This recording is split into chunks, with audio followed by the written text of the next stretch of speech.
Hi, welcome. Enjoy the content, subscribe, and turn on notifications. Marcus and Lena built their life together on solid ground. They met through a close friend of Marcus's, someone who unknowingly brought together two people who seemed made for each other.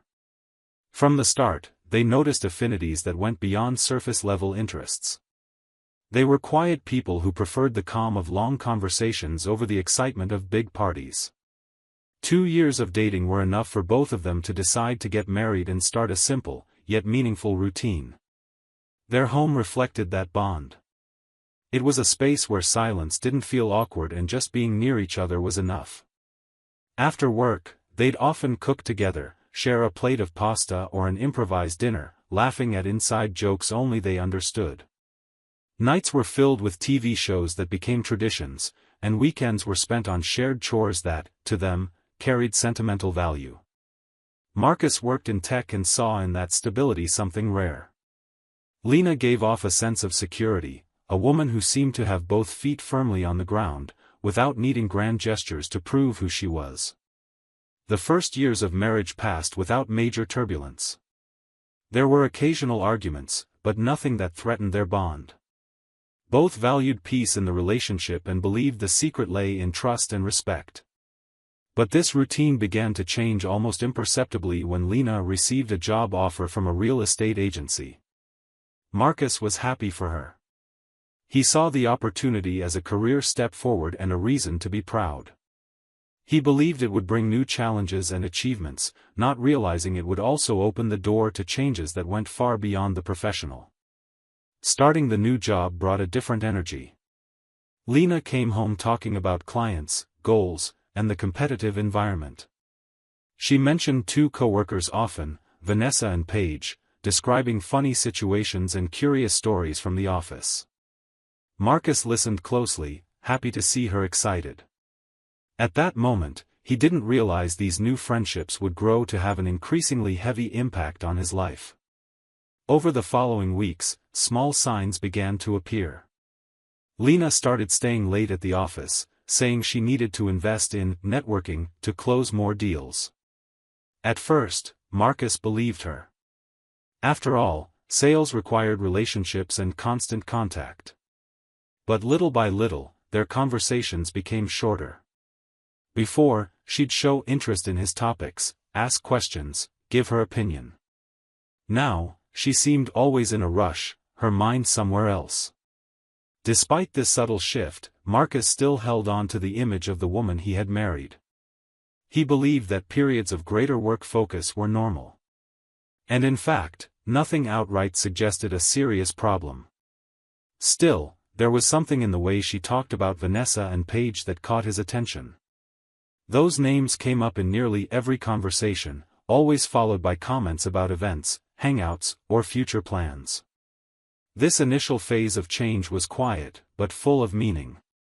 Marcus felt the peaceful life they had built beginning to shift into a different rhythm, more hectic and less centered on what they shared. Though there were still no open conflicts, something essential was changing. He just didn't know, at that moment, how far this transformation would take them. The following weeks brought signs Marcus preferred to ignore, but that were there, firm and taking up space in his days. Conversations that once flowed naturally became quick, almost mechanical. When he shared something about work or anything from his day, Lena seemed to hear without really listening, replying with short phrases, as if her mind was always elsewhere. Her attention, once divided between their shared life and future plans, now seemed focused on a world he had no access to. There were moments when Marcus tried to break through that barrier. He'd prepare a meal she liked, suggest watching a movie that always made them laugh, or bring up topics that used to spark good conversation. Sometimes it seemed to work, but soon her expression would close off again. It was as if an invisible wall was being built, brick by brick, separating them. The distance also showed in subtler ways. Simple gestures, like a hand on her waist while cooking or a spontaneous kiss, started being met with resistance. Lena would pull back with quick excuses, she was focused on the recipe, she was tired, she needed to finish something on her phone. Marcus tried to understand, telling himself that phases of distraction were normal, but the feeling that something was changing grew stronger every day. It was on an ordinary afternoon that certainty began to form. Marcus arrived home earlier than usual and, upon opening the door, heard voices coming from the living room. It wasn't uncommon for Lena to talk with friends, but something in the tone caught his attention. He immediately recognized the names that had become so familiar, Vanessa and Paige. The three were laughing, but the conversation slowly shifted from light to something that felt like a punch. Vanessa was talking about how men get comfortable once they think the relationship is secure. Paige agreed, adding that to make a man truly care, you had to create the feeling that he could lose everything at any moment. Then came the sentence that turned Marcus's stomach: the best way to do that is to disappear for a while, vanish on purpose. He stayed silent, just listening, and that's when he heard Lena's voice, lower, almost confessional, saying she had seriously considered adopting that strategy. For Marcus, it was like suddenly witnessing a hidden part of his own marriage being revealed. Her words didn't sound like a passing complaint, but like a decision slowly taking shape. When he decided to step in and interrupt the conversation, the mood changed instantly. He asked what was going on, making it clear that those ideas sounded like poison to any relationship. Lena reacted as if she'd been caught doing something unfair, accusing him of eavesdropping and misinterpreting everything. The conversation didn't lead to reconciliation, but to even greater distance. From that moment on, Marcus realized something essential had broken. It wasn't just about the influence of her friends, but about her willingness to treat their relationship like a testing ground for a power game. This understanding, silent and painful, began to completely change the way he saw their marriage. Sunday began with a sentence that changed everything. Lena appeared already dressed, slung her bag over her shoulder, and said she'd be staying at Vanessa's for the week. She used the word space like someone offering a bitter but inevitable medicine. Marcus asked her to explain further. He heard it was time to reassess the relationship, that it would be good for both of them, that it would bring clarity. He asked if there was anything specific that needed fixing. She responded with vague concepts: appreciation, priority, perspective. The speech sounded rehearsed, almost practiced, as if she'd repeated it before to someone who applauded every word. He took a breath and simply asked when she'd return. In 7 days. She emphasized that this would help him feel her absence and understand what was at risk. The tone wasn't a request, it was strategy. Marcus realized they were trying to turn the marriage into a chessboard. There was a strange conviction in Lena's eyes, as if she believed control was the same as love. He recognized the script, the same one he'd heard from her friends. Those phrases weren't born from real discomfort between them, but from a formula, as if someone had handed her a step-by-step guide and she was following each instruction. When the door closed, the silence felt heavy, but not empty. It was a silence that held a decision. Marcus walked through the house, picked up 2 mugs, put away silverware, opened his laptop to answer overdue emails. He wasn't running from what he felt, he was organizing himself inside. His mind, which had been spinning in circles looking for an explanation, started putting facts in order. He reviewed the past few months like someone debugging code: job change, initial excitement, growing influence of Vanessa and Paige, the conversation in the living room about disappearing to gain power. Nothing there suggested a sincere effort to communicate. Everything smelled like a test. That afternoon, he pulled an old folder from the drawer. Inside were marriage documents, receipts, contracts. He didn't look at photos. He didn't want to stir up memories, he wanted practical references. Then he opened his browser and searched for family lawyers. He picked 3 names, read reviews, compared information. He chose one: Ethan Cole, straightforward office, little advertising, many client reports about clean, discreet cases. He sent a message through the contact form, got an automatic reply, and half an hour later, Ethan himself called, direct and suggesting a consultation on Monday.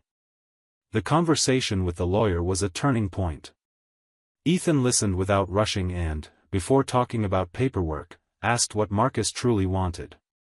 Peace, he answered. The lawyer explained options: legal separation, mediation, direct divorce.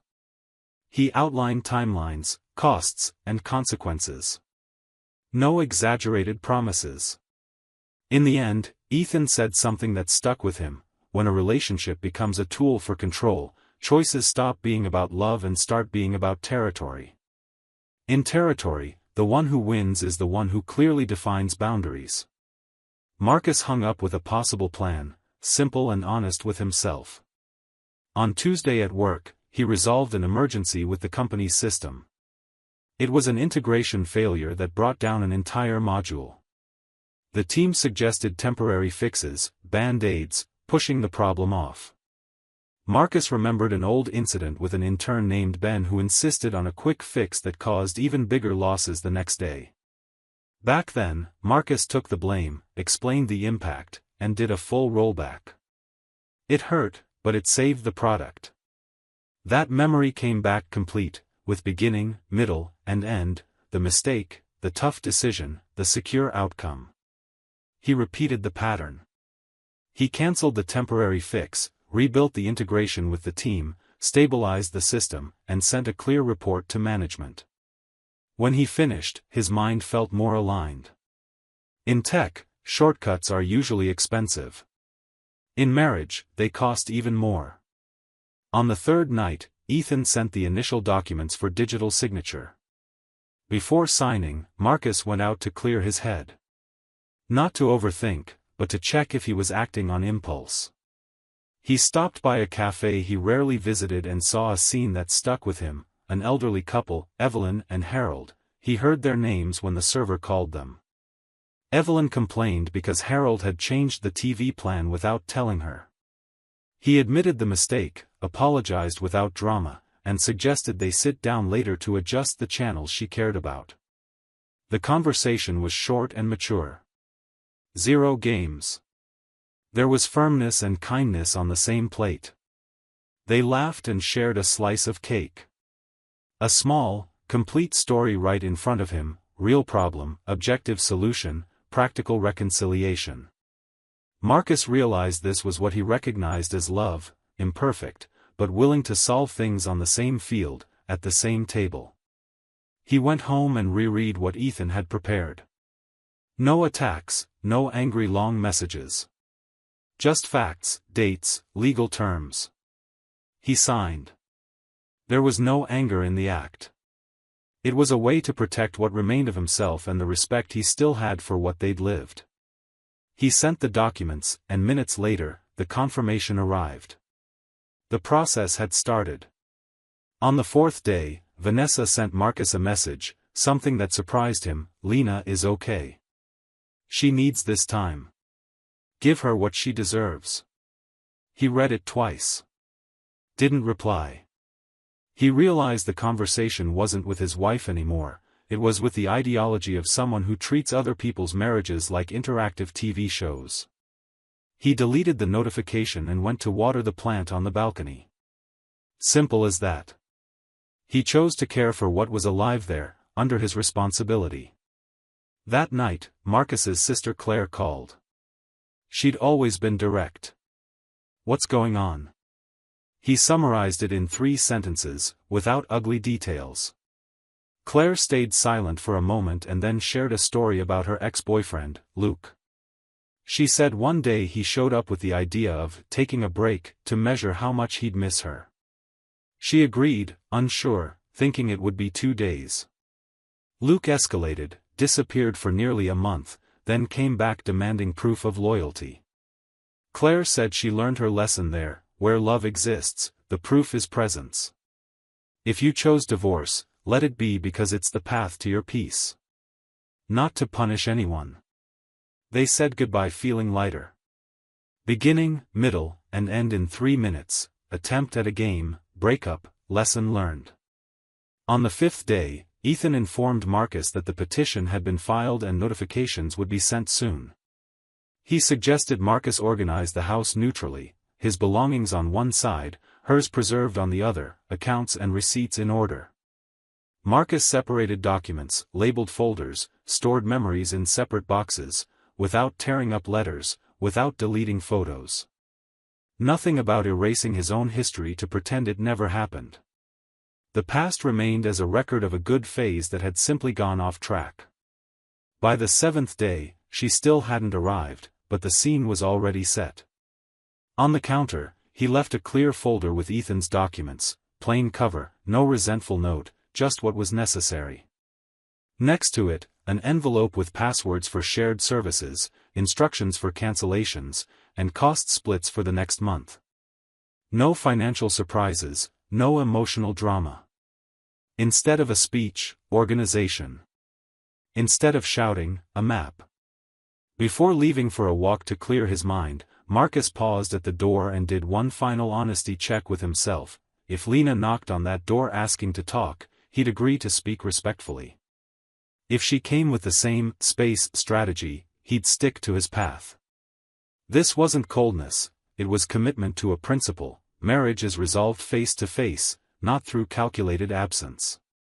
He took a breath, put his phone in his pocket, and for the first time in a long while, felt that his own life was responding to a mature decision. The week they tried to measure pain as a tool of power would end where beginnings and endings always meet, in the choice of someone who picks peace through their own actions. When Lena returned home, her face carried the look of someone expecting a reunion. Maybe she imagined finding Marcus anxious to see her, ready to hear any excuse and leave everything behind. But what she found was very different. As soon as she stepped into the kitchen, her eyes fell on the counter. There sat a clear folder with documents she immediately recognized. She didn't need to open it to know what it was. Just seeing the signature at the bottom of the first page made her legs tremble. Her phone was in her hand before she could think. She called Marcus, her voice shaky. "Where are you?" "Walking," he replied, calmly. "I'm on my way back." The silence that followed was suffocating. Lena stood frozen, staring at the folder as if it were a physical barrier. When Marcus walked in, the door hadn't even closed behind him before he said, with the firmness of someone with no doubts. "I put your things in the garage. Please take them and leave." Lena stepped back, as if the words had weight. Tears came quickly, and she tried to speak through sobs. "It's not what you think, it was just a silly joke. I've cut ties with those friends, I swear, but it doesn't end like this, not with me." Marcus stood still, unmoved by her desperation. "You wanted to turn our marriage into a game. And I don't play." She stepped closer, pleading, her voice already out of control. "I didn't know you'd take it so seriously. I love you." But he kept his tone firm, cutting off any emotional appeal. "Take your things, Lena." Between sobs and rapid breathing, she walked to the garage, opened the car trunk, and placed the boxes he had organized inside. Before driving off, she looked at him one last time, as if still hoping he'd change his mind. There was no response, no movement. Then she left, and the sound of the engine fading marked the end of that scene. Later, Marcus's phone started ringing. Vanessa was first. "Marcus, you can't do this. She's not okay, she needs you. Can't you think this through calmly?" He listened without reacting. "The decision is made." The call ended. Soon after, Paige tried. "You're making a huge mistake. She just wanted to shake things up, see if you." "Paige, it's not your life to live." And he hung up. The process moved forward quietly but steadily. Marcus avoided overthinking, preferring to keep his mind occupied with work and small routines. Then, on a Tuesday afternoon, his phone rang. It was Lena's number. He hesitated for a second before answering. On the other end, her breathing sounded fast, as if she'd been running or crying before calling. When she finally spoke, her voice trembled. "Marcus. I'm pregnant." He stayed silent. The world seemed to compress the space between words and reality. He didn't respond right away. He needed to weigh what he was hearing against what he knew. When he finally spoke, his tone was calm but firm. "That doesn't make sense. We haven't been together in a long time." There was a loaded pause. Then she insisted, almost pleading. "It's yours, I'm sure. There's no chance it could be anyone else." Marcus felt a mix of disbelief and coldness. He wouldn't turn this conversation into an accusation field. He took a deep breath and replied. "The divorce will continue." On the other end, muffled crying began. She said he was being unfair, that this was a moment when he should support her. But Marcus ended the call, knowing that any extra words would open doors he had already closed. A few weeks later, the separation was finalized. Marcus, holding the court order, asked his lawyer to include a request for a non-invasive DNA test in the case. When Lena found out, her reaction was immediate and explosive. The call came the same day. "I won't go through with this. I don't have to prove anything to you." Her voice carried anger and offense, but also a trace of fear Marcus easily noticed. He simply replied. "Then we'll let the judge decide." At the final hearing, the atmosphere was tense. Lena kept her arms crossed, avoiding eye contact with Marcus. His lawyer presented the request, grounded in the legal right to clarify paternity. The judge listened carefully, looked at Lena, and said in a tone that allowed no argument. "You will take the test. It's a court order." She looked away, lips tight. It was clear she didn't want to, but there was no way out. Days later, the results arrived at Ethan's office, Marcus's lawyer. He called to say the document was ready. Marcus went to pick it up. He didn't ask anyone to read it to him. He took the envelope, sat in his car, and opened it right there. His eyes quickly scanned the lines of the report. Genetic incompatibility. The conclusion was clear: he was not the father. Marcus closed the envelope and placed it on the passenger seat. There was no relief, no anger, just a heavy silence. It was the final proof that what had once been love had already been lost long before the signatures, the fights, and the divorce papers. That week when Lena left home saying she needed space, the reality was very different from the image she tried to give Marcus. When she arrived at Vanessa's, she was welcomed like someone who had just escaped an invisible prison. The friends opened wine bottles on the first night, laughing loudly and saying it was time to finally live. The advice quickly turned into a series of invitations to parties, dates, and outings that had nothing to do with reflection or reassessing a marriage. On the second night, Lena was already at a bar with Vanessa and Paige, surrounded by people she'd never seen before. With loud music and glasses that never seemed to empty, she started getting attention from men who looked at her with interest. At first, she told herself it was just fun, something harmless. But with each drink, the barriers that once seemed solid began to fade. The following days followed the same pattern: parties at friends' acquaintances' apartments, impromptu meetups at bars, even a night at a beach house rented by a group whose names she barely knew. Alcohol flowed without control, and with it, impulsive decisions became easier to justify. Lena stopped counting hours, stopped caring about what she'd told Marcus. At one of those parties, she ended up involved with a man she didn't know, and later that week, with another. Neither represented any kind of bond or intention to continue. They were shallow, impulsive encounters, fueled by excitement and temporary euphoria. When the week ended and she returned home, she carried only a hazy memory of moments she'd rather not detail. There was no visible regret, not yet. But weeks later, when she found out she was pregnant, the impact was brutal. What should have been a significant announcement came with an unbearable weight: she had no idea who the father was. The worst part for Lena wasn't just the uncertainty about paternity.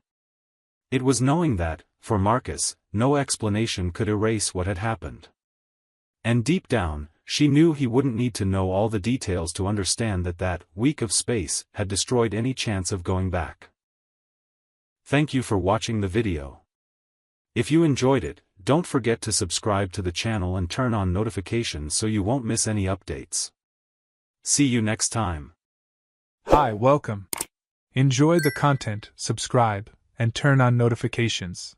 Clara always believed she knew every gesture, every expression, and every silence of Daniel. Their marriage had been built on a solid foundation of trust and closeness. She took pride in saying her husband was an honest man, someone who always made her feel safe. That's why, when she heard Vanessa's comment during a work break, it felt like the ground gave way beneath her. Her coworker spoke casually, almost indifferent, like she was mentioning something unimportant. But the sentence stuck in Clara's mind: "I'm almost certain I saw your husband entering a hotel in Carlton with a woman." She laughed it off right away, trying to shut down the conversation like it was just some random mix-up. Carlton wasn't even a place they ever visited. But as the hours passed, that remark kept echoing in her head, an uncomfortable loop. Vanessa wasn't known for making things up, and the certainty in her voice was hard to ignore. Clara found herself wondering if Daniel had said anything about Carlton. Nothing. All he mentioned was that he'd be out fishing with friends over the weekend. When Daniel came back from that trip, he seemed like his usual self. He hugged her, told stories about fishing, but there was something subtly different. He didn't bring any fish. To anyone else, that might have gone unnoticed, but for Clara, it was impossible to miss. Daniel always came back with at least one catch to show the family or the neighbors. It was almost a ritual, part of his tradition as an experienced angler. This time, nothing. He just said fishing hadn't been productive. Clara tried to push the bad thoughts aside. Maybe luck just wasn't on his side that weekend. Maybe it was just a coincidence that Vanessa had seen someone who looked like Daniel in Carlton. Still, the memory of that conversation kept coming back in the days that followed. She caught herself looking at her husband differently, searching for signs that could either confirm or dismiss her unease.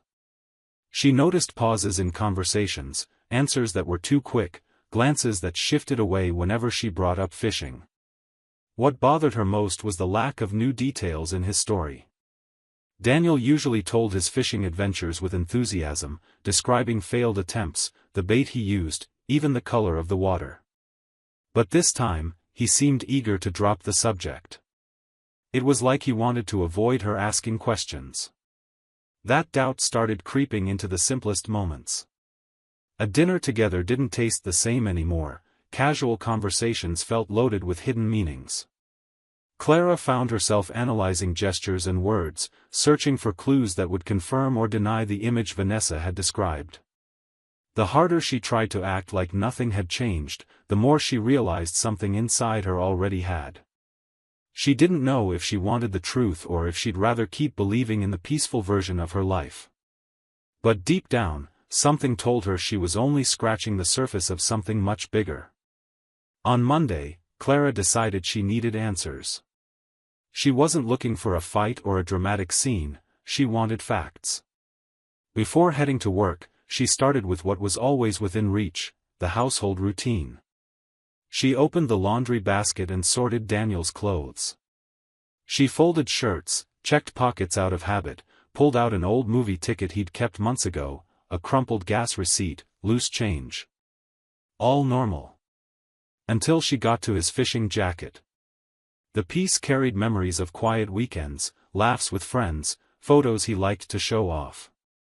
Clara laid the jacket flat on the table, ran her hand along the lining, and felt a small lump in the inner pocket. She reached in and pulled out a matchbook. The hotel's name was printed in small letters, Carlton. The cover was intact, with 2 sticks missing inside. Clara stared at it for a few seconds, like someone trying to understand a sentence in a foreign language and slowly grasping its meaning. Carlton.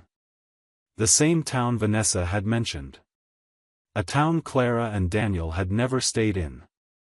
The object felt heavy in her hand, like a verdict before the trial. She gripped it tightly, closed her eyes briefly, and felt the warm sting of suspicion sharpen into something colder. She put the matchbook in a kitchen drawer, locked it, and kept the key. She wanted to preserve the evidence, but she also needed to sort through the chaos in her head. She went back to the closet. She checked the jacket again, turned the pockets inside out, found a piece of tissue paper with a faint tobacco smell, probably from a smoking friend. Found a loose hook and a knot of fishing line Daniel always left there for luck. Nothing else. The matchbook remained the only clear sign that something was off. Then Clara started a system. She grabbed an old notebook and opened a fresh page. She wrote Friday at the top and listed what she remembered from the day Daniel left: departure before dawn, cooler, fishing rods in the trunk, a quick kiss, and a message from him midday saying, bad signal, back Sunday.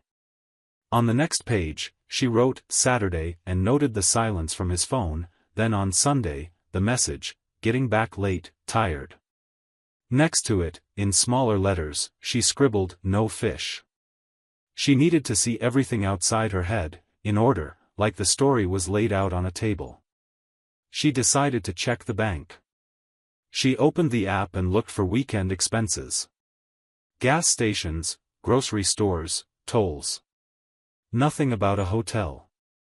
That didn't help at all. Daniel usually paid in cash when he went out with friends, and the lack of records just left room for guesses. She closed the app and took a breath. At this point, any impulsive move could trap her. She sent a message to Tyler, one of Daniel's fishing buddies. How was the fishing? Simple question, no edge. Tyler replied within minutes, good for me and Nate. The lake was calm. Everything good over there? Clara stayed casual. That's great. Daniel said he didn't catch much. Tyler sent a laughing emoji. He spent half the afternoon fixing a fuse box on the boat. Lucky Nate brought extra gear. Clara thanked him, put her phone away, and wrote that down in the notebook. If Daniel spent part of the day fixing equipment, that explained the empty return. It explained it, but didn't erase the matchbook. That afternoon, while organizing the pantry, her mind took a dangerous turn. What if the matchbook had a simple explanation? A freebie from some random restaurant? Could someone have left it in the jacket? She'd already found strange things in bags by accident before. That line of thinking gave her a second of relief, then instantly turned back into suspicion. Because the name printed on it was exactly the name Vanessa said when she claimed to have seen Daniel. Too much of a coincidence to just ignore. Clara decided to test something. That evening, while making dinner, she brought up short trips. She mentioned a coworker who passed through Carlton to visit an aunt. She asked Daniel, with practiced casualness, if he'd ever been there. He said yes, just passing through on old road trips with friends, and asked why she was curious. Clara shrugged, said the coworker recommended a restaurant and it might be a good stop on a future drive. He changed the subject and asked about her work. Clara followed along, but wrote in the notebook, admitted he's been through Carlton, avoided details. There was a moment when Clara's mind tried to save the marriage with logical accounting, adding up accounts, subtracting uncertainties, multiplying chances of innocence. She remembered birthdays when Daniel planned simple surprises, lazy Sundays on the couch, how worried he was when she had a fever last winter. Those memories stepped in like defense lawyers. But the matchbook silenced each argument. She needed something more concrete. The next day at work, Clara got a coffee and looked for Vanessa. She asked again, carefully, how that sighting in Carlton had happened. Vanessa described it: a hotel entrance, a tall man with stubble, a dark cap, with a woman with brown hair. She said he looked like her husband, but from a distance. Looked like is a word that swallows certainty and leaves room for everything. Still, Vanessa's voice didn't sound careless. It seemed like she really had seen something that struck her. Clara decided to build an alternate timeline, a kind of parallel story. What if Daniel really had been in Carlton on Saturday afternoon? In what window could that have happened? considering his messages and Tyler's account about the boat's fuse box. She scribbled times, drew arrows, circled gaps. And there, between 2 p.m. and 5 p.m. on Saturday, she found a possible gap. A stretch with no messages, no fishing photos, no calls. That discovery sparked something. She opened her browser and searched "hotel in Carlton." She found pictures of the lobby, the address, the approximate distance from the lake where his friends usually fished. She calculated the round trip in her head. It was doable. She pressed her lips, closed the tab, and pushed the laptop away. More than doable, it was plausible. Her mind took a step forward and ran into caution. Any rushed accusation could turn doubt into ruin. She tucked her impatience in her pocket along with her pen. That night, when Daniel came home, Clara noticed small details she'd never paid attention to before. Now they seemed like signs: the way he left his keys on the table, the rush to shower before dinner, a quick glance at his phone when a notification popped up. Ordinary things that, under the weight of one clue, took on the shape of evidence. She caught herself thinking about how the mind is good at building stories from loose pieces. Still, there was one solid piece: the matchbook in the locked drawer. Distracted, she bumped her elbow on the notebook and the pen left a crooked mark on the page. She laughed quietly at her own clumsiness. She reread her notes: Friday's message, Saturday's silence, Sunday's tired return, Tyler's account, the vague admission about passing through Carlton, on an old road. It all fit the theory of coincidence, but it also fit a story of secrecy. And that's when the mind picks a side. Clara realized she'd already picked hers. The matchbook had acted like a stamp on wet paper. It fixed an idea that now guided every move. She lay down and stared at the ceiling, thinking about how life can change because of one tiny detail. For years, just hearing Daniel's car engine was enough to bring her peace. Now, the same sound brought questions. Her mind formed a simple plan for the next day: confirm times with another fishing buddy, check card transactions again, go through her memory for any past mention of Carlton. Every step would be calculated. No accusations, no scenes. Clara was about to turn a suspicion into a mission. And at the center of that mission, a matchbook waited silently, like it knew its own power. Clara spent the following days with the same thought on repeat: if Daniel had crossed a line, she wouldn't stay quiet. The matchbook at the bottom of the drawer seemed to pulse, reminding her of every faster heartbeat. The idea of confronting him directly floated in her mind, but she knew that if he denied it, she'd have no way out.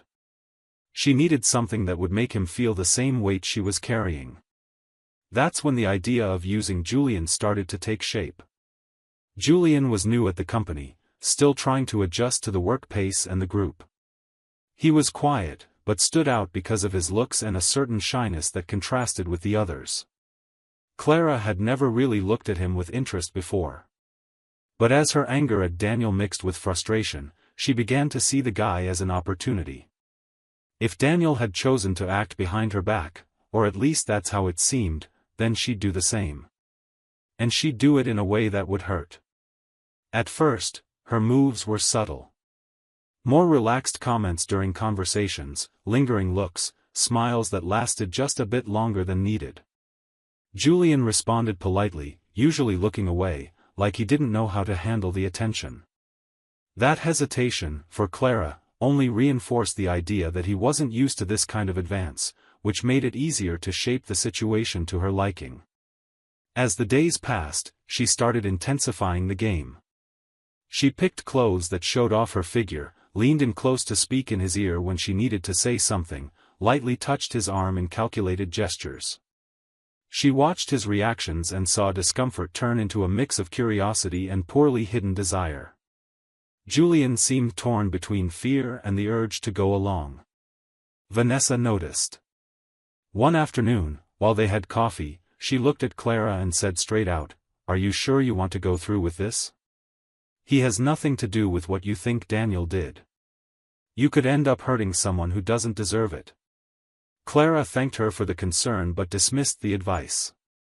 In her mind, Julian wasn't just an innocent guy. At that moment, he was a tool to hit back at her husband. A symbol of retaliation. The following week, Clara waited for the right moment to move forward. During lunch break, she approached Julian and mentioned there was a company party, something casual, and he should come to fit in. She used a casual tone, but her look made it clear there was a second intention. Julian hesitated, saying he wasn't really in the mood, but she insisted with a persuasive smile. In the end, he agreed. Clara knew it was risky. She knew that if Daniel found out, their marriage could fall apart. But at that moment, the pain of his possible betrayal felt bigger than the fear of consequences. What she wanted wasn't just revenge, it was proof to herself that she still had power, that she could still choose. When the day came, Clara got ready carefully. She wanted every detail to be planned for seduction. She called Julian before leaving and said she'd pick him up, saying they'd arrive together so he wouldn't feel out of place. On the way, she avoided talking about work or anything light. She let silence build tension. Instead of going to the address she'd mentioned, Clara parked in front of a small, discreet hotel, the kind of place that would go unnoticed if you weren't paying attention. Julian was confused, asking about the party. Clara smiled slightly and said she'd changed her mind. She moved closer, touched his face, and made it clear that this was the real reason she'd invited him. He hesitated, but didn't pull away. There was surprise in his eyes, but also a flicker of restrained desire. Clara felt he understood what was happening, and that, despite his uncertainty, he'd chosen to go along. As it unfolded, she expected to feel the relief she'd imagined for days. She thought that by giving in to that impulse, part of the pain she carried would disappear. But as the encounter went on, she realized the scene was nothing like the one she'd built in her head. Julian seemed insecure, passive, lost between hesitant moves and failed attempts to appear confident. What was supposed to be a night of affirmation turned into something mechanical, emotionless, like they were following a script neither truly wanted. Midway through the embrace, a thought shot through her mind like lightning: what if he didn't do anything? What if it was all just a misunderstanding? Her body hesitated. A knot formed in her throat. But she kept going, trapped in the idea that even if she was wrong, there was no turning back. The act had to happen, like a sentence she'd already passed on herself. When she got home that night, Clara still carried the tension of the encounter in her body and an unexplainable weight in her mind. She expected the house to be quiet, but Daniel was in the living room, sitting, staring blankly at the wall. There was no anger on his face, just a coldness that cut deeper than any shout. Clara tried to act like everything was the same as that morning, but his posture was firm, unshakable. He didn't say anything for a few seconds. Then, calmly, he asked, "Where were you?" Before she could answer, he went on. "A friend of mine, Mark, saw you entering a hotel with a man. He recognized your car, wrote down part of the plate. Said he didn't need anything else to understand the situation. And neither do I." Clara felt the floor drop. She tried to speak, but he cut her off. "You can explain. But you don't have to. I've already decided." That's when she lost control. Anger rose, mixed with desperation, and she fired the accusation she'd been holding for days. She talked about Vanessa seeing him with another woman, mentioned the matchbook found in the jacket, and used every detail like it was definitive proof. She spoke fast, without measuring tone or weight, as if she could flip the game and put him on the defensive. Daniel listened to the end without interrupting, then said firmly, "Vanessa from your office? She doesn't even know me. How can she say she saw me in a hotel with another woman? Give me her number right now." With no way out, Clara handed it over.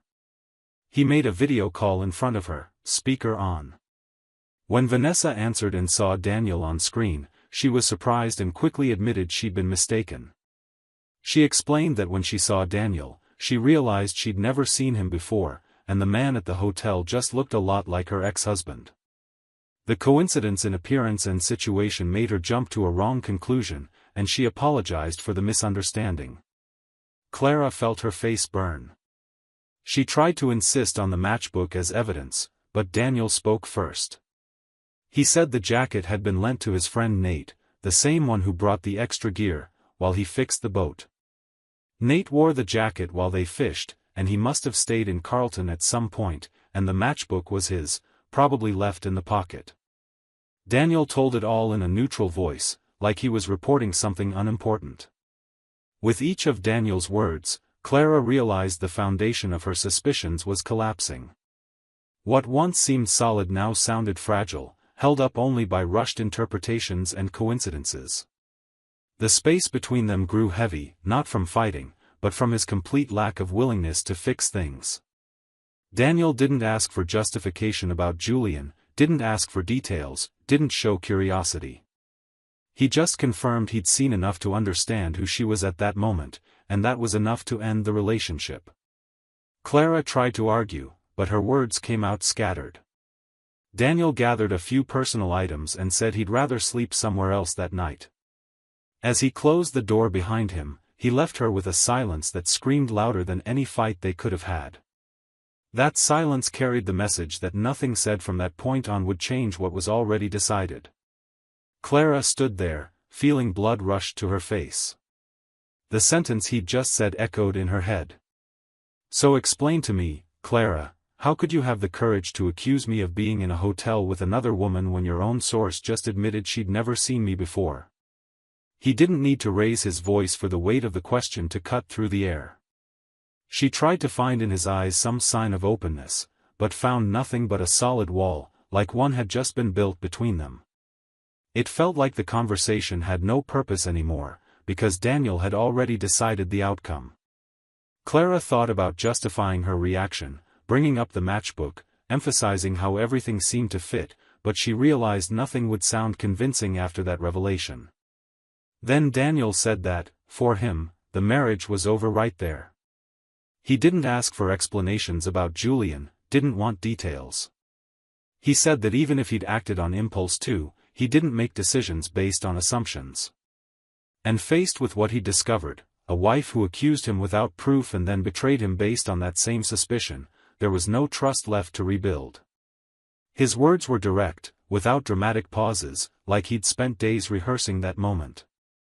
Clara tried to move closer, saying it had all been an impulse, that she was hurt and let herself be carried away by what she believed was true. He just grabbed his keys and started packing a few things. He put away documents, took some clothes from the closet, and stuffed them in a backpack.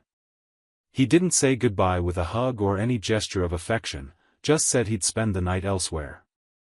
With the house empty, silence filled every corner. It wasn't just his physical absence, but the certainty that nothing would ever go back to how it was. What started with a suspicion, fed by coincidences and interpretations, had turned into a reckless action that, in just a few days, completely dismantled the life she knew. As she looked at the drawer where the matchbook still sat, the question echoing in her mind wasn't about where Daniel had been, but about who she herself had become, and whether there was still a way back. Thank you for watching the video. If you enjoyed it, don't forget to subscribe to the channel and turn on notifications so you won't miss any updates. See you next time. Hi, welcome. Enjoy the content, subscribe, and turn on notifications.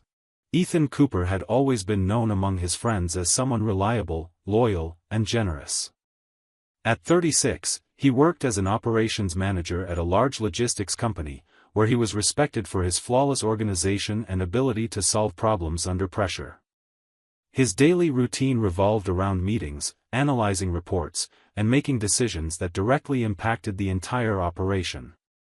Despite the intense schedule, he knew how to balance work with his personal life, setting aside time for leisure and regular get-togethers with the group of friends he'd kept since college.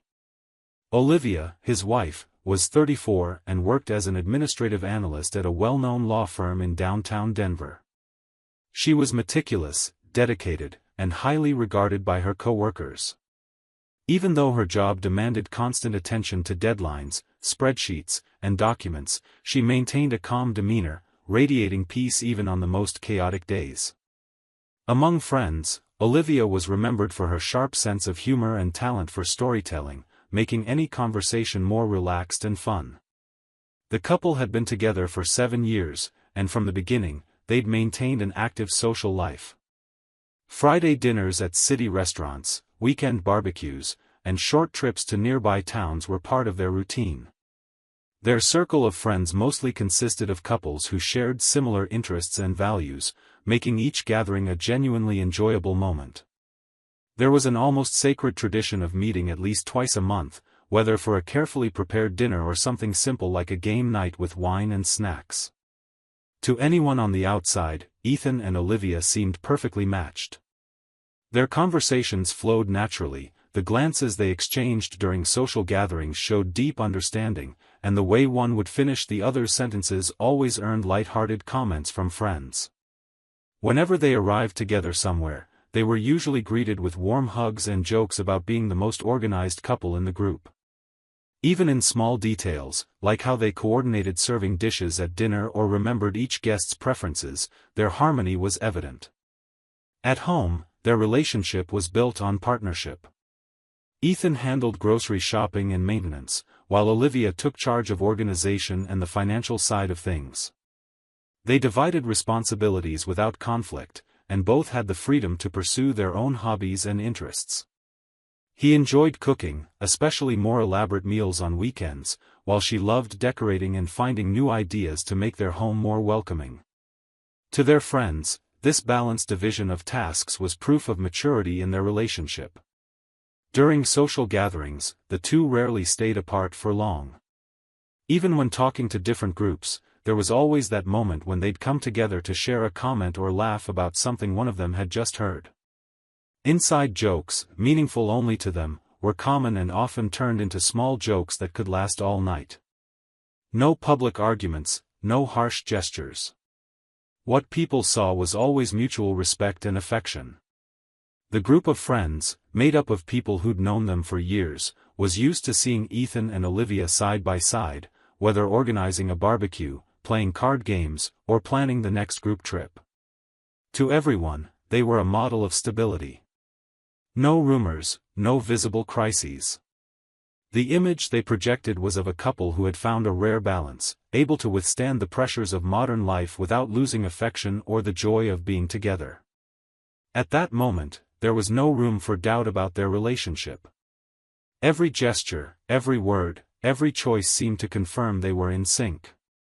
Life was moving forward in an orderly way, and for anyone close to them, it was impossible to imagine anything breaking that apparent solidity. Winter had already passed when Olivia started mentioning how she'd been feeling constantly tired. Long hours sitting at her desk, irregular eating habits, and lack of exercise had started to take a toll on her body and mood. One ordinary night, after returning from dinner with friends, she told Ethan she wanted to make a change. It wasn't just about losing a few pounds, but about regaining energy and motivation for daily life. He listened carefully, immediately supported the idea, and offered to help with anything she needed. Olivia began researching gyms near home. She wanted a place where she'd feel comfortable, not pressured by crowded environments, but that also had good equipment and qualified staff. After a few visits, she found a modern facility with new machines and a team that seemed enthusiastic. She signed up and decided to invest in closer guidance, hiring a personal trainer recommended by the gym. According to her, the man showed right away that he was interested in helping her set realistic goals and build a workout plan that fit her schedule. At first, the changes were subtle. Olivia started waking up earlier to work out before work, organizing her mornings more deliberately. Ethan, who usually prepared meals for both of them, began adjusting the menu to include more fruits and lighter options, following the advice she got from her trainer. Gradually, the kitchen filled with containers of supplements, herbal teas, and whole foods. He found it interesting to see how dedicated she was, and even on rainy days or when extremely tired, she kept her commitment to go to the gym. As the weeks passed, results began to show. Olivia's posture improved, her expression seemed brighter, and her energy at work increased.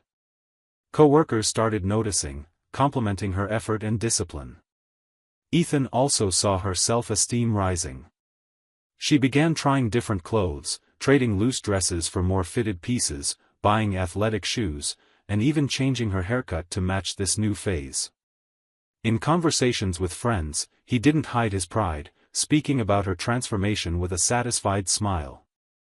Weekends adapted to the new routine too. Before, they used to sleep in and go out for lunch at restaurants. Now, many mornings were spent on light walks or trips to organic markets to buy fresh ingredients. Olivia spoke enthusiastically about healthy recipes she wanted to try, and Ethan helped prepare meals, even if he wasn't following the diet as strictly. Between them, there seemed to be an even stronger sense of partnership, as if this project belonged to both of them. Friends noticed the change and brought it up during gatherings.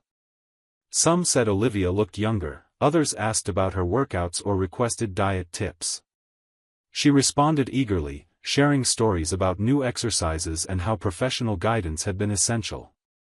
Ethan, always present, emphasized that it was all her doing, that her determination was transforming not just her appearance, but also her mood and daily energy. Even with a busier schedule, Olivia remained present at social events. She simply adjusted her timing to balance workouts with commitments. Sometimes she arrived a bit late to gatherings, explaining she'd stopped by the gym first. No one saw an issue with that, in fact, they praised her dedication. Ethan, meanwhile, seemed completely comfortable with his wife's new routine, proud to see her so committed. Saturday had started with clear skies and mild temperatures, making the group of friends even more excited for the gathering planned weeks in advance. The event was at the backyard of a couple very close to Ethan and Olivia, known for hosting pleasant evenings around a fire pit. When they arrived, the smell of food already filled the air, and laughter echoed from the outdoor area. Chairs were arranged in a semicircle near the warmth of the flames, and side tables held trays full of side dishes, breads, and drinks. Olivia was one of the first to jump in and help organize. She placed her bag on the kitchen counter, grabbed her phone, and offered to handle the music. She connected the device to the sound system via Bluetooth and opened a playlist of upbeat tracks that would play continuously to keep the atmosphere relaxed. Ethan, already greeting friends, made a point of praising her initiative, saying she always knew how to create the right vibe for any occasion. Music spread across the yard, blending with the crackling of wood in the fire. Conversations flowed in small groups, some friends served food, others opened bottles of wine or beer. Olivia moved among them, checking if everyone had what they needed and helping refill glasses and utensils. Ethan, sitting near two longtime friends, talked about a recent work achievement, occasionally glancing at his wife with pride, happy to see her so at ease. Time seemed to pass slowly. Someone told a funny story from the last gathering, another mentioned a summer trip they were planning. Music played in the background, shifting between styles but always keeping a pleasant rhythm. Olivia, away from the counter where she'd left her phone, chatted with two friends near the fire, laughing at something one of them had just said. Then, unexpectedly, the music changed. Mid-song, a WhatsApp notification blasted through the sound system. The audio played automatically on speaker, a feature Olivia had forgotten to turn off. A man's voice, intimate and clear, filled the air. He said he missed her, wanted to see her again at the same place as their last meeting, and couldn't wait to be with her. There was no formality, just intimacy and clear desire. The impact was immediate. Laughter faded like smoke. Conversations stopped, and eyes turned first to the speaker, then slowly to Olivia. Her phone remained on the counter, still connected, and the audio played to the end. Some friends realized what was happening before she did, but no one reacted fast enough to cut the sound. When Olivia finally understood, she tried to run to the counter, but it was too late. The audio ended. The silence that followed was heavy, thick, as if the air had stopped moving. Ethan froze. He felt a wave of heat rise to his face, his body tense, his heart racing. Friends beside him looked away, some embarrassed, others in shock. Olivia stood still. Her eyes widened, and her smile vanished completely. The crackling of the fire seemed louder, filling the void left by the collective silence. Ethan took a few seconds to react. It felt like the ground had disappeared, but his mind spun at dizzying speed. He looked at Olivia, still standing near the fire, motionless, hands clasped in front of her. He slowly stood up, crossed the yard in firm, quiet steps, trying not to draw more attention than the situation already had. He stopped beside her and spoke softly, asking to talk in private. Olivia hesitated, glanced around as if searching for an escape, but eventually followed him to a more secluded spot near the side of the house. There, with a bit more privacy, Ethan took a deep breath before speaking. His voice was steady but filled with disbelief. He asked who the man in the message was and why she was receiving that kind of audio. Olivia looked away, fidgeting with her hands, and said she didn't want to lie. She admitted the man was her personal trainer at the gym, someone she'd grown closer to over the past few months. She confessed they'd started meeting outside of training sessions and that, on several occasions when she said she was going to the gym, she was actually going out with him. The words came out hesitantly, almost whispered, as if Olivia herself struggled to admit what she'd done. Ethan felt the ground give way. Memories from the past months flashed through his mind, delays, hidden phones, weekend gym sessions that lasted far too long. He asked how long this had been going on and heard it was recent but had intensified in the last few weeks. He tried to understand her motivation, whether she was unhappy in the marriage, but got vague answers focused on the attention and care the trainer showed her during workouts. The silence that followed was suffocating. Ethan held her gaze for a few seconds, as if searching for a more solid explanation, but found none. He felt that staying there, facing her, would only prolong a pain that had already become unbearable. He said the conversation was over, that there was nothing more to discuss at that moment. He returned to the group with a closed expression. Conversations had timidly resumed, but everyone knew something serious had happened.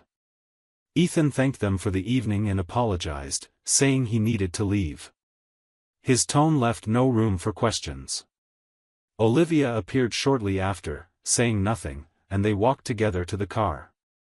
On the drive home, the silence inside the vehicle was absolute. Ethan kept his eyes on the road, hands firm on the wheel. When they stopped in front of the house, he finally spoke. He said the marriage was over, that she could come in only to grab some essential belongings, and that she wouldn't spend another night under the same roof as him. Olivia tried to argue, saying they could talk more calmly, but Ethan remained firm. Olivia went in, gathered clothes, personal items, and a few daily essentials. She packed everything quickly into a suitcase, avoiding prolonged eye contact with her husband. Shortly after, she walked out carrying her luggage to the sidewalk. A car pulled up in front of the house. She typed something on her phone before approaching. When she got in, Ethan recognized the man behind the wheel. It was the personal trainer. It wasn't a rideshare. He'd been waiting for her. She had called him. Without another word, Olivia left that night to live with him. Ethan stood at the doorway for a few seconds, watching the car disappear down the dark street. There was no anger on his face, only a deep emptiness, as if a part of his life had been abruptly torn away. He went inside, closed the door, and leaned his back against it, trying to process what had just happened. The house, once so full of life, now felt too big and too quiet to bear. The next morning began with a strange feeling for Ethan. He woke up early, still haunted by images from the previous night, replaying in his mind like a movie he couldn't escape. The kitchen was silent, the smell of food no longer filled the air as usual, and Olivia's absence made every corner of the house feel emptier. He took a sip of water, took a deep breath, and picked up the phone. There was no hesitation. He called a friend who was a lawyer, briefly explained what had happened, and asked to meet as soon as possible. A few hours later, at the office, he laid out the details. He received clear advice on how to proceed, what documents would be needed, and what initial steps to take to protect his rights. Ethan signed the first legal petitions, officially starting the separation process. It was decided that all marital assets, including the house they lived in, acquired during the marriage under a partial community property arrangement, would remain under court supervision until the process concluded. It felt strange to think that this home, built with so many plans and care, had now become just another item on an inventory list. Meanwhile, Olivia had already moved into the personal trainer's house. The first weeks were marked by a false sense of novelty, outings, dinners, and displays of affection. But as time passed, signs of strain began to appear. He spent more time away than promised, citing commitments with other clients or last-minute issues. Messages went unanswered, plans were cancelled at the last minute, and the attention that once seemed exclusive became rare. Olivia, initially trying to ignore the signs, began noticing inconsistencies in his stories. Casual remarks from gym co-workers and social media posts from other women eventually confirmed what she'd feared: he was involved with multiple students and having similar conversations with them. The disappointment was immediate. She realized she'd traded a stable, respectful relationship for something fragile, built on fleeting impulses. On the other side, Ethan remained focused on rebuilding his life. Friends who had been present at the gathering stayed by his side, offering support and distraction when loneliness weighed heavily. Invitations to lunches, golf games, and casual meetups became frequent, always with the care not to intrude on the subject. This steady support helped ease the initial pain, showing that despite the loss, he wasn't alone. Over the months, Ethan returned to activities he'd set aside. He enrolled in courses related to his field, attended more professional events, and even started taking weekend trips. The house, once silent and filled with memories, remained exactly as it was the day Olivia left, since any changes depended on the court's final decision. Still, Ethan found ways to make the space less oppressive. He kept everything clean and organized, put away items that reminded him directly of the marriage, and brought in small personal things that didn't affect the disputed assets: books, photos from trips with friends, and plants. Small daily adjustments helped transform the home's atmosphere, making it more bearable while he waited for the process to conclude. Olivia, on the other hand, saw her social circle shrink dramatically. Mutual friends, uncomfortable with how everything had unfolded, chose to distance themselves. Invitations stopped coming, and even family members kept their contact more distant. Without the support she once had in dealing with the frustration of an unstable relationship, she began to feel the weight of her choices. What had seemed like an exciting adventure had turned into isolation. The legal process moved forward, with scheduled hearings and partial decisions being made. Ethan attended every step, determined to resolve things fairly but without giving up what was rightfully his. Olivia, present at the same hearings, avoided any attempt at conversation beyond practical matters. In the end, each went their separate way. Ethan, stronger and with new perspectives, found a balanced routine free of uncertainty. Olivia, carrying the consequences of her own choices, had to learn how to deal with distance and the loss of trust her actions had caused. What had once been seen as a solid, inspiring relationship now existed only in the memory of those who'd witnessed its collapse, making it clear that impulsive decisions can shape destinies in irreversible ways. Thank you for watching the video. If you enjoyed it, don't forget to subscribe to the channel and turn on notifications so you won't miss any updates. See you next time.